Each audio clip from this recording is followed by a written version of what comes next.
Hello and welcome to Bajaj Exam Prep IAS. As part of a big news today, we'll be discussing a very interesting development happening in our eastern sector, which is the China-Bhutan boundary talks. When it comes to India and Bhutan, both of them have mostly been on the same page when it comes to China, and they both have tried to counter China in the eastern sector. And Bhutan itself has three different boundary disputes with China in its eastern, western, and in its middle sector itself. And India has a very important relationship with Bhutan in this sector because it is a strategic location. The Siliguri corridor, which is called the Chicken's Neck, is just overlooked by Doklam. And when it comes to the Satking Wildlife Sanctuary, which was recently in the news itself, this is a very important development because Bhutan is for the first time developing a relationship with China independently. So before we go into the nitty-gritty of the topic itself, please try to understand the larger picture here. The larger picture is that when it comes to Bhutan, when it comes to India-Bhutan as a relationship, Bhutan has always been on India's side and has always looked towards India when it comes to countering China or any form of decision with regards to China. And when we look at the map of Bhutan itself, we have the Doklam issue. There is an issue in the Jarlung and the Pasamlung Valley in the middle sector, and the Sakteng Wildlife Sanctuary, which was the recent controversy between Bhutan and China, are the three basic disputes which reel the relationship between Bhutan and China. And China from time to time has been pressurizing Bhutan to give Doklam, which is claimed by India and Bhutan as Bhutanese territory, to China. So when we talk about this relationship, there is a lot of irritants. India and China itself at this point of time are going through a phase in which China is trying to push for border infrastructure and is trying to change the status quo on the LAC itself, which is a line of actual control. It's not a formal line, it's an agreement between India and China. Therefore, it can be changed in this sector itself. On the other hand, what is more important is because there's a new roadmap, these rounds of talks which is happening between China and Bhutan, India has been sidelined. And this is the more important aspect for your preparation when it comes to GS paper 2, that Bhutan has now started to develop a relationship with China independent of India, and the implication of that is that there will be a major standoff between India and China very soon because of the Bhutanese activities itself, and Bhutan in itself is trying to undercut Indian interest via these talks itself. So Bhutan shares a 400-kilometer long boundary with China, and there are three sectors in which we see there's a lot of issue. Doklam looks towards the Siliguri corridor, therefore it is a very strategically located area, and China wants to exchange the valley to the north of Bhutan with the pasture lands to the west, totaling a area of 269 square kilometers. In the middle sector, which is this sector, the Jarlung and the Pasamlung Valley, there's a dispute over where the line is. These two areas again are claimed by China, but Bhutan argues that it is its territory. And in the Sakteng Wildlife Sanctuary is the recent controversy wherein China is claiming, because this is looking towards the Arunachal sector, that it is Chinese territory. And when it came to the Global Economic Facility, the UNDP initiative itself, when there were funds being distributed or disbursed to Bhutan itself, China tried to block it by arguing that it is a disputed territory, though unsuccessfully. So in the eastern, western and the middle sector, and the Sakteng Wildlife Sanctuary, the most latest one, there is a lot of friction points between China and Bhutan. However, when we look at Indian interest, the Indian interest is technically in keeping this area in status quo, because Doklam looked towards the Siliguri corridor itself, the south of it. Indian troops had intervened very recently when the Chinese were building a road in this sector in the Bhutanese territory, and India and Bhutan both claimed that it is Bhutanese territory in which they are technically making the road, and there was a major standoff between India and China in the Doklam sector. So Doklam has already been in the news.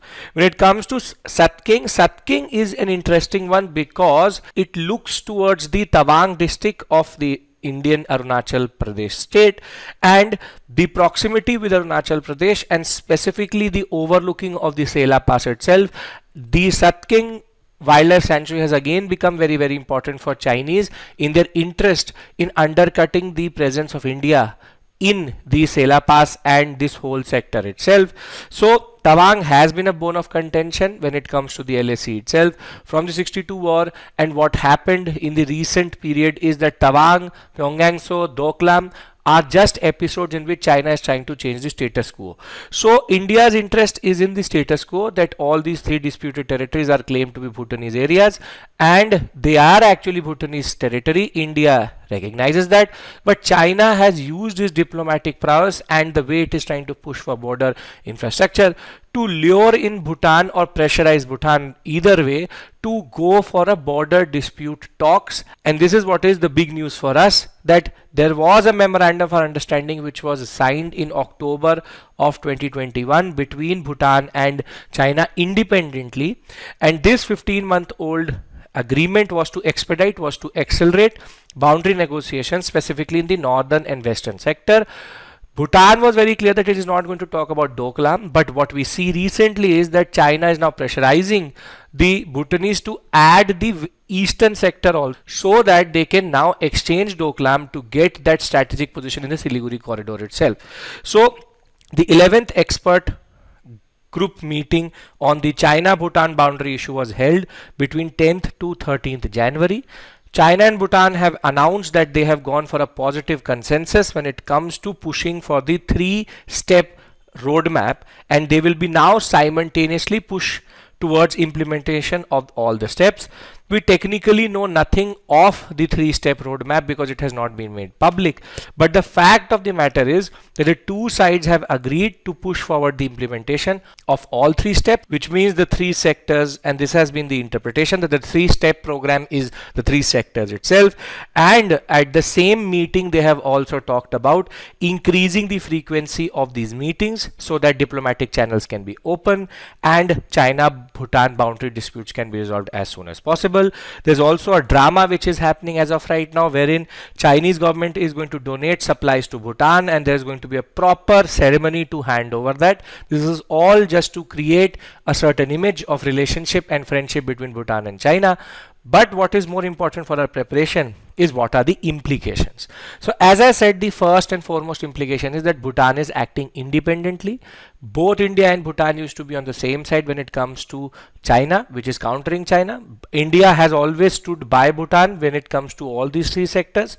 So diplomatically, now we see that China and Bhutan coming together. What happened between China and Nepal is China trying to break away this friendship and this understanding and trust between India and Bhutan.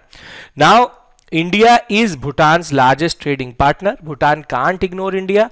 However, China is trying to push this aspect that we will become your next trading partner. You can abandon India in the larger context itself. And now Bhutan independently engaging with China is the concerning news for us, because now one more of our buffer states, if you want to call, with China is now turning towards China. Nepal saw that, but it has come back with regards to its relationship with India. Now Bhutan going China's way is again China's way of changing the status quo. There has been a mutual agreement between Bhutan and India, and that puts this mutual agreement in a precarious position, because these talks technically are undercutting what is the mutual agreement between India and China with regards to Doklam by saying that it has always been Bhutanese territory, but now Bhutan is saying that it is a disputed territory. So the future of India-Bhutan relationship is in question. We have to see how this develops, and this is a developing story itself. But China's push in the eastern sector, the way they have tried to change the status quo in Pyongyangso, in Doklam, in Satking Wildlife Sanctuary, be it the border infrastructure they are developing in and around this sector, Tawang and near the Sela Pass, China is desperate to get the Tawang sector. However, this is the new move they are going for. Without escalation, they are trying to change the status quo. Certain experts have also pointed out that this is a pressure tactic to push Bhutan to accept China's earlier offer to swap Doklam in the west, which is much more important for Beijing in the strategic aspect, and Bhutan could retain its northern territories, that is Jarlung and Pasamlung Valley. So before we end this session, let me try to summarize this concept. The concept is very simple. India, Bhutan have been on the same page. Doklam showed that India and Bhutan were diplomatically together. Doklam is a very important aspect related to our story, wherein the Doklam sector overlooks the Siliguri corridor. Therefore, we need to make sure that that corridor is independent of Chinese oversight. However, Bhutan has now started to act independently. There was an MOU which was signed in October 2021 that is now producing these talks, and in these talks, Bhutan is now adding its western and eastern sector in order to retain its northern sector itself. Independently acting with China is not a good news for India itself. India needs to counter this through diplomatic concessions and diplomatic channels.